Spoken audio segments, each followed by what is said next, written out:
ഏതൊരു സമൂഹത്തിൻ്റെയും നിർമ്മാണത്തിനു കുടുംബം അവിഭാജ്യമായ ഘടകമാണ്.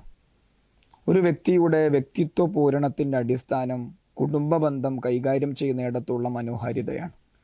നബി സല്ലല്ലാഹു അലൈഹി വസല്ലം എല്ലാ വിഷയങ്ങളിലും പരിപൂർണരായതുപോലെ കുടുംബബന്ധം കൈകാര്യം ചെയ്തയിടത്തും പരിപൂർണരാണ്. എത്രത്തോളം? വഫാത്താകുന്നതിൻ്റെ മുമ്പേ സ്വന്തം കുടുംബവും അനുയായികളുടെ കുടുംബവും ഊഷ്മളമാണെന്ന് ഉറപ്പുവരുത്തി നബി സല്ലല്ലാഹു അലൈഹി വസല്ലം. സ്വന്തം കുടുംബത്തെക്കുറിച്ച് പറഞ്ഞ വാക്ക് ഖൈറുക്കും ഖൈറുക്കും ലി അഹ്ലിഹി വാന ഖൈറുക്കും ലി അഹ്ലി.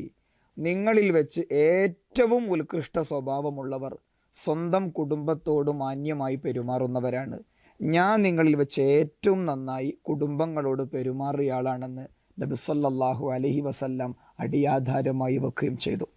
അനുയായികളുടെ കുടുംബത്തെക്കുറിച്ച് പറഞ്ഞതോ അത് നബി സല്ലല്ലാഹു അലൈഹി വസല്ലമ തങ്ങളുടെ 62-ാമത്തെ വയസ്സിൽ ഹജ്ജത്തുൽ വദാഇൻ്റെ അന്ന് അറഫായുടെ മണ്ണ് 1,20,000-ത്തിലധികം സ്വഹാബത്തുണ്ട്.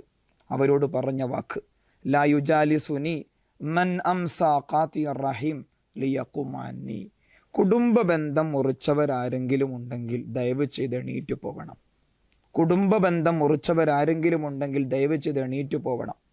ഒരു വ്യക്തി മാത്രമാണ് എണീറ്റു പോയത്. ദീർഘനേരം കഴിഞ്ഞതിൻ്റെ ശേഷം